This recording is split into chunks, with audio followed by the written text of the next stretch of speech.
Welcome to जीटीजी classes. आज हम पढ़ेंगे excretory products and there elimination. Excretory products जो वेस्ट प्रोडक्ट होते हैं हमारी बॉडी के अंदर, उनका एलिमिनेशन या फिर जिसको हम बोलते हैं एक्सक्रीशन। तो इसका मेजरली फंक्शन क्या होता है?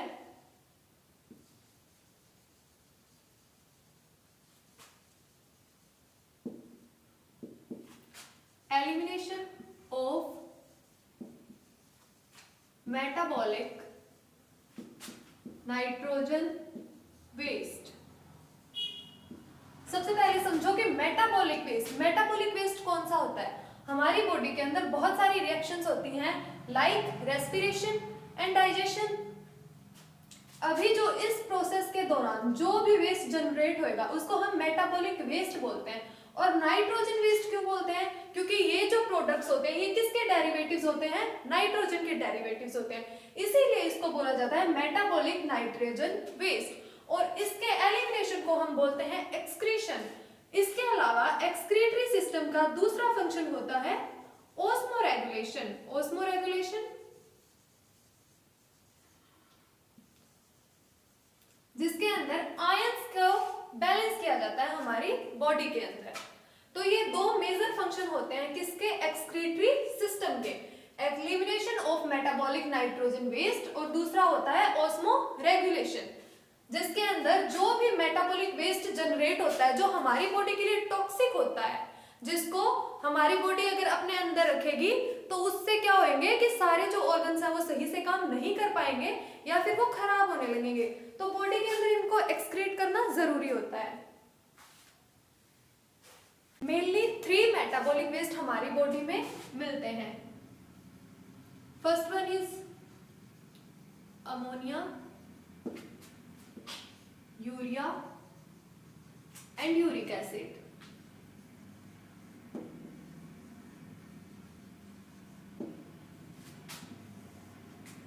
Ammonia, urea and uric acid. Ammonia जो होता है वो होता है मोस्ट टॉक्सिक। टॉक्सिक यानी कि जहरीला, most toxic. Hence require a lot of water for excretion। Most toxic सबसे ज्यादा टॉक्सिक होता है, hence require a lot of water for excretion। दूसरा आता है यूरिया। यूरिया होता है लेस टॉक्सिक, hence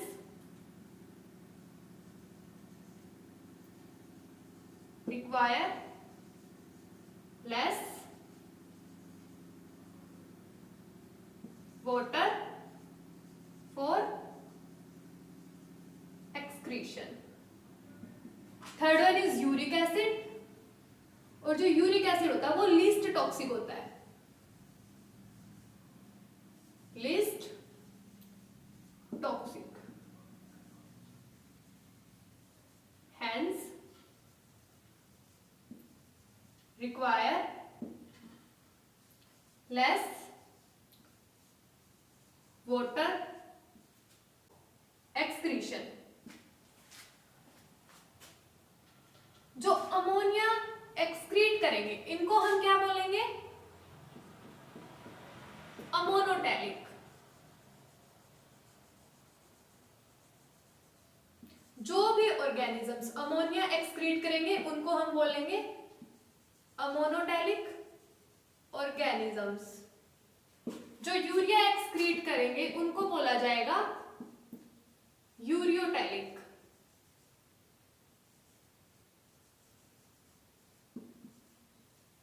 ऑर्गेनिजम्स। और जो भी ऑर्गेनिजम्स यूरिक एसिड एक्सक्रीट करेंगे उनको बोला जाएगा यूरिकोटैलिक ऑर्गेनिजम्स।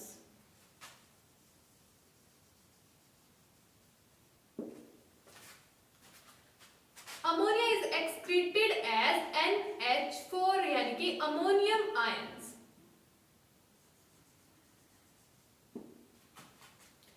देखो ये क्या है, lot of water.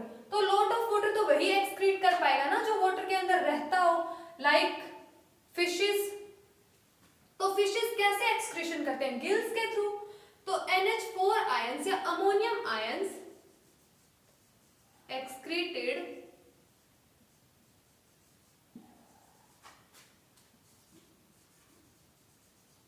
Through Gill surface. तो जो फिशेस हो गए या जो भी वाटर के अंदर रहते हैं तो वो क्या करेंगे, या तो गिल्स की सरफेस से करेंगे या फिर बॉडी सरफेस से। अभी इसके बाद आता है यूरिया। तो यूरिया क्या है, terrestrial animals excrete urea to conserve water। अभी ऐसा क्यों है, क्योंकि जो भी जमीन पे रहेंगे उनके पास बहुत ज्यादा पानी नहीं होएगा, उनको पानी बचाना है। उनको पानी क्यों बचाना है, क्योंकि उनको अपनी बॉडी के अंदर पानी को स्टोर रखना है, क्योंकि उनको पानी की जरूरत होती है। क्योंकि हमारी बॉडी की जो भी रिएक्शंस होती है, मोस्टली रिएक्शंस कहाँ पे होती है, एक्वास एनवायरनमेंट में। एक्वास एनवायरनमेंट का मतलब क्या है कि वो पानी के अंदर होंगी। जैसे कि एंजाइम्स है, तो एंजाइम को फंक्शन करने के लिए क्या चाहिए, एक्वास एनवायरनमेंट चाहिए। तो हमारी बॉडी को क्या करना होगा कि उसको वाटर को स्टोर करना होगा। जो भी टेरेस्ट्रियल एनिमल्स का मतलब है जो जमीन पे रहते हैं, ठीक है। तो जो भी जमीन पे रहेगा उसको वाटर क्या है, कंजर्व करना है। तो वो कंजर्व करने के लिए क्या करेगा, यूरिया एक्सक्रीट करेगा। यूरिया क्यों एक्सक्रीट करेगा, क्योंकि इसको एक्सक्रीट करने के लिए लेस वाटर की जरूरत होती है या फिर वाटर कम चाहिए होता है। तो उसके बाद आता है यूरिकोटैलिक। तो अभी यूरिकोटैलिक क्या है, वो ऑर्गेनिजम्स जिनको बहुत ही ज्यादा कम पानी चाहिए एक्सक्रीशन के लिए। अभी यूरिक एसिड क्या है, लीस्ट टॉक्सिक है, यानी कि सबसे ज्यादा कम टॉक्सिक होता है, इसीलिए इसको सबसे ज्यादा कम पानी की जरूरत होती है। किसके लिए, एक्सक्रीशन के लिए, ठीक है। तो इसको मेनली कौन एक्सक्रीट करता है, इसको एक्सक्रीट करते हैं बर्ड्स। बर्ड्स को ही हम एविस बोलते हैं। दूसरे होते हैं रेप्टाइल्स,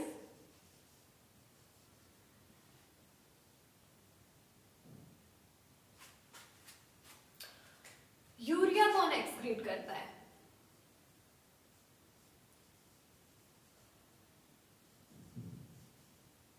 टेरेस्ट्रियल एम्फीबियंस,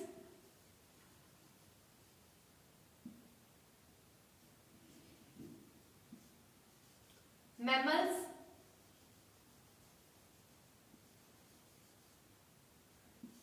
ह्यूमंस भी यूरिया एक्सक्रीट करते हैं, क्योंकि ह्यूमंस किसमें आते हैं, मैमल्स के अंदर आते हैं। इसके अलावा जो शार्क्स होती हैं, रहती तो शार्क्स भी पानी में है ना, लेकिन वो क्या एक्सक्रीट करेंगी, यूरिया एक्सक्रीट करेंगी। अमोनिया कौन एक्सक्रीट करता है, फ्रेश वाटर फिशेस,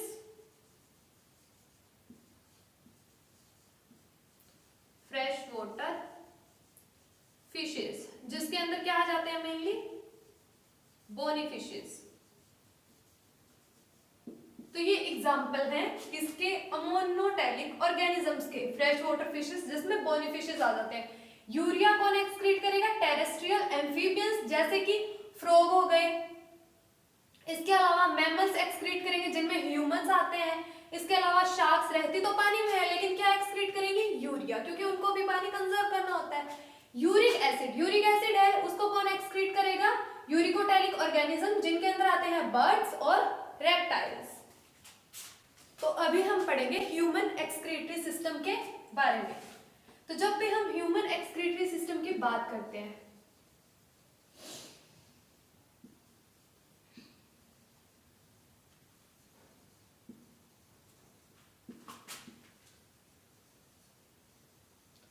तो हम सबसे ज्यादा किसके बारे में बात करते हैं, किडनी के बारे में, क्योंकि मेजर रोल किडनी का होता है। वैसे तो स्किन का भी होता है, लंग्स का भी होता है, क्योंकि लंग्स क्या एलिमिनेट करते हैं, कार्बन डाइऑक्साइड। इसके अलावा और भी बहुत सारी गैसेस। स्किन क्या, स्वेट के थ्रू एक्सक्रीशन तो करती है, लेकिन सबसे ज्यादा बात किसके बारे में होती है, किडनी के बारे में। तो जो किडनी की स्ट्रक्चरल और फंक्शनल यूनिट है, structural and functional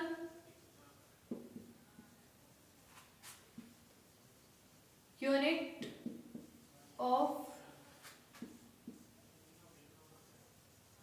किडनी क्या होती है? नेफ्रॉन्स। नेफ्रॉन्स क्या होते हैं? किडनी की स्ट्रक्चरल और फंक्शनल यूनिट होते हैं। मतलब कि जो किडनी है वो किन से मिलके बनी होती है? नेफ्रॉन से मिलके बनी हुई होती है। बहुत सारे नेफ्रॉन्स मिलके क्या बनाते हैं? किडनी का फॉर्मेशन करते हैं और उसके जो फंक्शंस के लिए रिस्पॉन्सिबल है वो भी क्या है? नेफ्रॉन्स। क्योंकि जो भी ब्लड फिल्टर होएगा, यूरिन फॉर्मेशन है, होता कैसे है, उसके अंदर क्या होता है मेनली? सबसे पहले तो ये देखो किडनी एक्सक्रीट क्या करती है? मेजरली यूरिन एक्सक्रीट करती है। यूरिन को क्या करेगी? यूरिन का फॉर्मेशन करेगी। तो उसके अंदर सबसे पहले जो क्या होते हैं? नेफ्रॉन्स होते हैं। वो क्या मेजर रोल प्ले करेंगे कि इससे क्या होगा? ब्लड फिल्टर होएगा। ब्लड फिल्टर होके उसमें से जो भी वेस्ट प्रोडक्ट है वो निकलेगा, तो वो नेफ्रॉन्स उसके अंदर मेजर रोल प्ले करेंगे।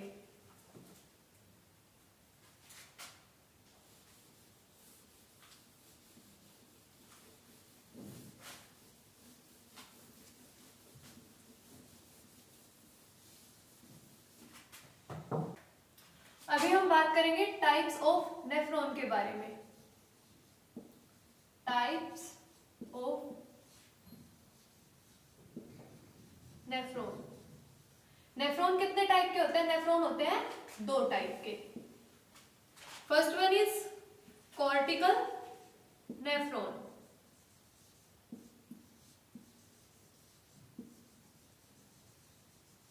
And second one is juxta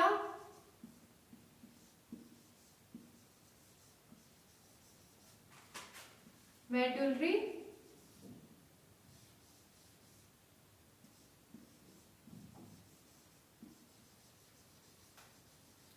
nephrons.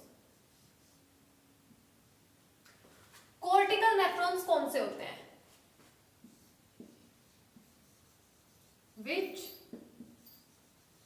extends in cortex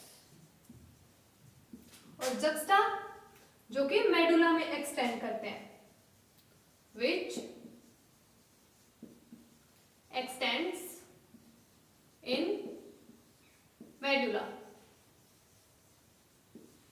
2 types के नेफ्रॉन होते हैं, cortical nephron, juxta medullary nephron. जो सबसे ज्यादा मेजर फंक्शन करते हैं एक्सक्रीशन के अंदर वो कौन से होते हैं? Juxta medullary nephron. क्योंकि ये किसके अंदर होते हैं? ये मेडुला के अंदर एक्सटेंड करते हैं। नंबर में ये कम होते हैं, 15 to 25% ही मिलते हैं। जबकि जो कॉर्टिकल नेफ्रॉन्स होते हैं ये मोर इन नंबर होते हैं, ये नियर अबाउट 75 to 85% मिलते हैं। ये सिर्फ कॉर्टेक्स रीजन में रहते हैं। जो किडनी होती है उसका जो आउटर पार्ट है कॉर्टेक्स, उसके अंदर क्या मिलते हैं? कॉर्टिकल। अभी हम डिटेल में एक्सप्लेन करेंगे किसको? कॉर्टिकल नेफ्रॉन्स को और जक्स्टा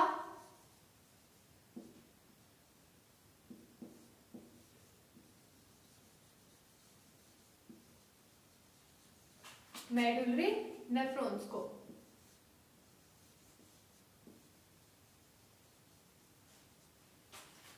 जो कॉर्टिकल्स नेफ्रॉन होते हैं ये क्या होते हैं?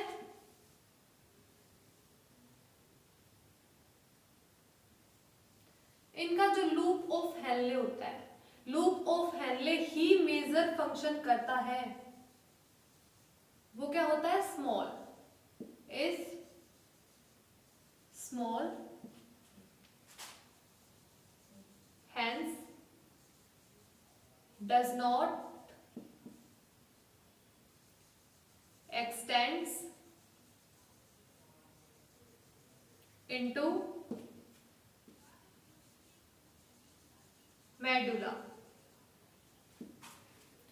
जक्स्टा मेडुलरी नेफ्रॉन्स होता है, इनका लूप ऑफ हेनले होता है long. Loop of Henle is long, hence it extends in medulla.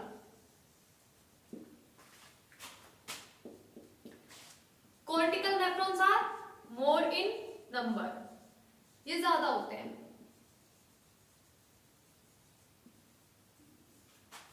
75% to 85% ये होते हैं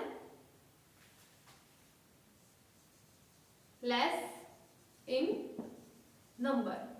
ओनली 15 to 25% तक ही क्या मिलते हैं, जक्स्टामेडुलरी नेफ्रॉन्स मिलते हैं. कॉर्टिकल नेफ्रॉन्स के अंदर क्या होता है, पेरिट्यूब्युलर कैपिलरीज प्रेजेंट होती है. पेरिट्यूब्युलर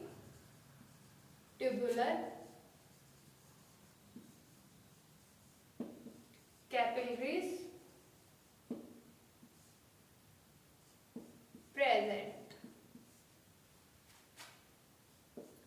और जो वासा रेक्टा होता है, वासा रेक्टा क्या होता है, एक यू शेप क्या होती है, एक ब्लड वेसल होती है जो यू शेप पिन बनाती है.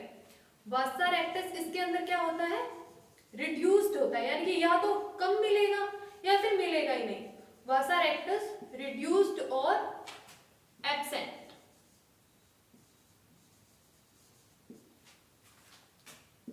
जबकि जक्स्टामेडुलरी नेफ्रॉन्स के अंदर क्या होएगा, पेरिट्यूब्युलर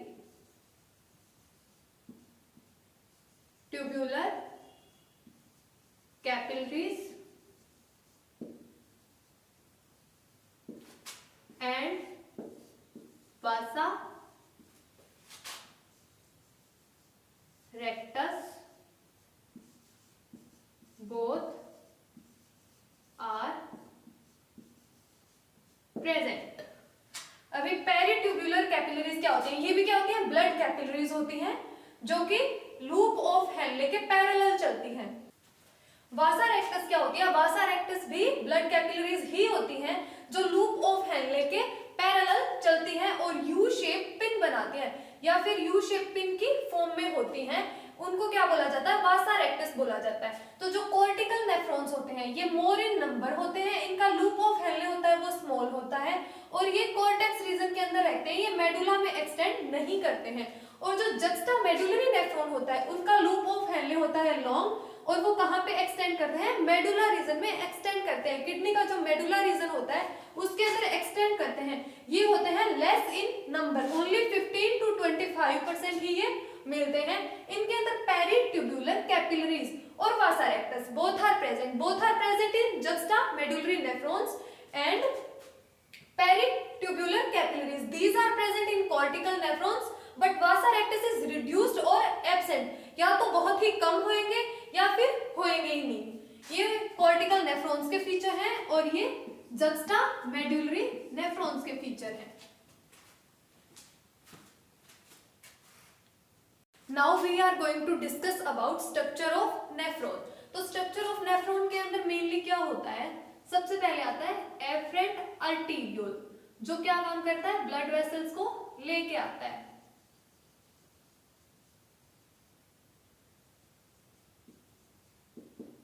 ये है टफ्स ऑफ ब्लड वेसल्स जिसको क्या बोला जाता है, glomerulus.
These are peritubular capillaries.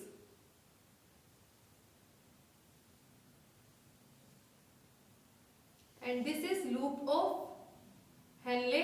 This one is loop of Henle and this is vasa rectus.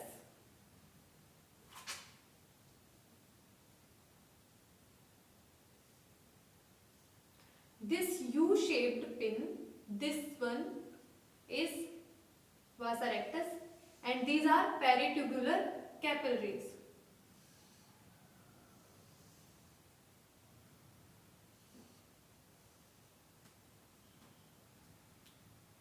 और यहां से एग्जिट करने के बाद इनको बोला जाता है वीन्स.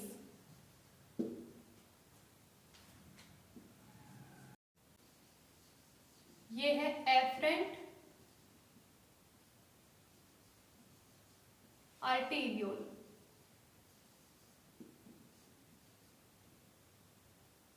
And this is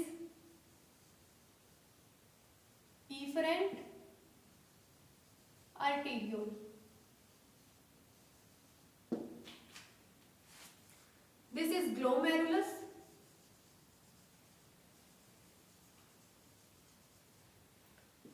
Glomerulus is tuft of blood vessels. Blood vessels के गुच्छे को क्या बोला जाता है? Glomerulus. This is Bowman capsules.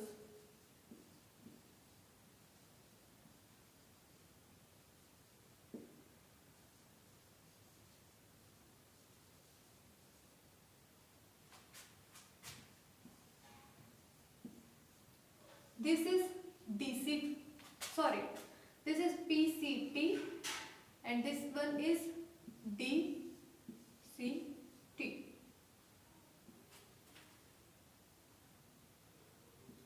PCT का मतलब होता है proximal convoluted tubule and DCT का मतलब होता है distal convoluted tubule and this one is collecting duct.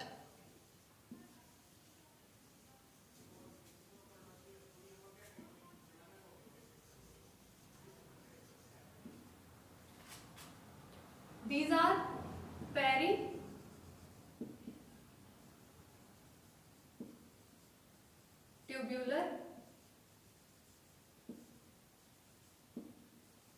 capillaries and this is vasa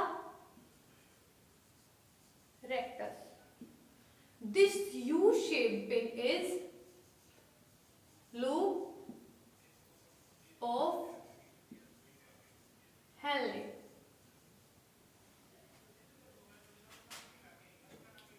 ये वाला जो रीजन होता है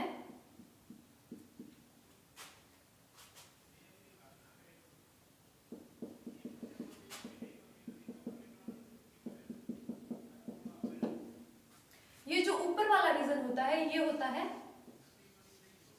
कॉर्टेक्स और ये जो रीजन होता है इसको बोला जाता है मेडुला. जो कॉर्टेक्स रीजन होता है इसके अंदर क्या आता है? Bowman's capsule, PCT and DCT. और जो लूप ऑफ हेनले होता है वो कहां पे एक्सटेंड करता है? मेडुला के अंदर. कौन से नेफ्रॉन की बात हो रही है? जक्स्टा ग्लोमेरुलर नेफ्रॉन्स की बात हो रही है. और जो बोमन्स कैप्सूल है और ग्लोमेरुलस है इन दोनों को कलेक्टिवली मिला के क्या बोला जाएगा? Malpighian body. Malpighian body. जो ग्लोमेरुलस और बोमन्स कैप्सूल है इन दोनों को मिला के बोला जाएगा मालफिजियन बॉडी. जो कलेक्टिंग डक्ट होती है ये क्या होती है? यूरिनिफेरस ट्यूब्यूल्स का हिस्सा नहीं होती है बट इनके साथ ये अटैच्ड होती है. जो आफ्रेंट आर्टेरियल होता है ये क्या करता है? ब्लड को लेके आता है. फिर ग्लोमेरुलस से ब्लड प्योरीफाई होता है या फिर छनता है और जो भी फिल्ट्रेट होएगा वो किस में आ जाएगा? बोमन्स कैप्सूल के अंदर आ जाएगा. ये एक कप लाइक स्ट्रक्चर होती है और यहां से वो आके किस में जाएगा? पीसीटी के अंदर. पीसीटी के अंदर इसका क्या होता है? रीअब्जॉर्प्शन होता है. एफरेंट आर्टेरियोल का क्या होता है? डायामीटर बड़ा होता है. बड़ा किससे होता है? एफरेंट आर्टेरियोल से, which is essential for ultra filtration. Ultra filtration यानी कि अच्छे से फिल्ट्रेशन हो सके. अभी क्या होगा? ब्लड आया. ब्लड किस में आएगा? ब्लड आएगा एफरेंट आर्टीरियोल से ग्लोमेरुलस के अंदर। ग्लोमेरुलस बेसिकली क्या है, ये है एक टफ्ट ऑफ ब्लड वेसल्स, यानी कि ब्लड वेसल्स का एक गुच्छा है। अभी क्या होएगा, ब्लड आएगा एफरेंट आर्टीरियोल से, किसके अंदर आएगा, ग्लोमेरुलस में। ग्लोमेरुलस में आके यहाँ से ब्लड फिल्टर होएगा, फिल्टर होके जो भी फिल्ट्रेट बनेगा वो फिल्ट्रेट कहाँ पे आ जाएगा, बोमन्स कैप्सूल के अंदर आ जाएगा। बोमन्स कैप्सूल से वो होता हुआ जाएगा पीसीटी में। अभी पीसीटी के अंदर फिर से रीअब्सॉर्ब होएगा, जो भी उसके अंदर ग्लूकोज है, अमीनो एसिड है, वो वापस से रीअब्सॉर्ब हो जाएंगे और वहां से वो जाएगा लूप ऑफ हेनले के अंदर। यहाँ पे रीअब्सॉर्प्शन होएगा, डीसीटी में भी रीअब्सॉर्प्शन होएगा और इस टाइप से रीअब्सॉर्ब होते होते जो लॉट ऑफ वाटर है वो रीअब्सॉर्ब फिर से हो जाता है और बहुत ही कम अमाउंट के अंदर, जो यूरिया की फॉर्म में बहुत ही कम अमाउंट में यूरिन जो है वो फाइनली पास होता है। तो अभी क्या होता है, जो इफरेंट आर्टीरियोल है ये ब्लड को वापस लेके जाता है, जो ग्लोमेरुलस के अंदर ब्लड जो बच जाता है उस ब्लड को इफरेंट आर्टीरियोल वापस लेके जाएगा, जो पेरिट्यूब्यूलर कैपिलरीज से होते हुए वासा रेक्टस से जाएगा। अभी ये जो प्रोसेस चलती है ये ऑस्मो रेगुलेशन भी मेंटेन करती है। अभी जो मालफिजियन बॉडी है, मालफिजियन बॉडी के अंदर क्या क्या आता है, बोमन्स कैप्सूल और ग्लोमेरुलस, और जो पीसीटी है और डीसीटी है ये सब किसके अंदर आ जाते हैं, कॉर्टेक्स रीजन में। और जो मेडुला है, मेडुला रीजन के अंदर आ जाता है vasa rectus, loop of Henle and peritubular capillaries. Peritubular capillaries are present in cortical nephrons and juxtamedullary nephrons. अभी जो पॉइंट हमने इंपॉर्टेंट के अंदर नोट करने हैं वो है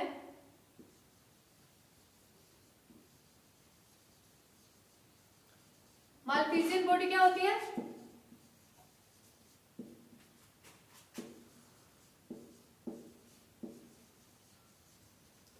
बोमन कैप्सूल प्लस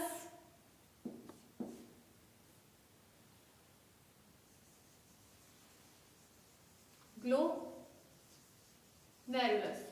दूसरा क्या है, Malpighian body plus DCT plus PCT lies in cortex region।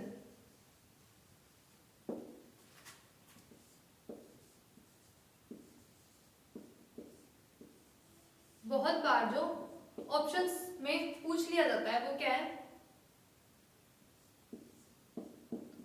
Diameter of afferent arteriole is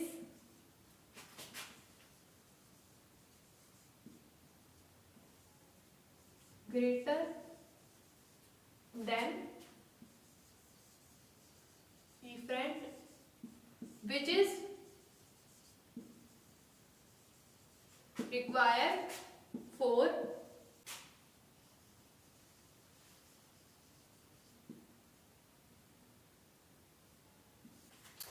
Bowman's capsule और ग्लोमेरुलस दोनों को मिलाने से क्या बनता है, मालफिजियन बॉडी। और जो मालफिजियन बॉडी होती है, डीसीटी होती है और पीसीटी होती है, ये तीनों किस में लाई करते हैं, कॉर्टेक्स रीजन के अंदर लाई करते हैं। Diameter of afferent arteriole is greater than efferent. जो एफरेंट आर्टीरियोल का डायमीटर होता है वो इफरेंट आर्टीरियोल से बड़ा होता है।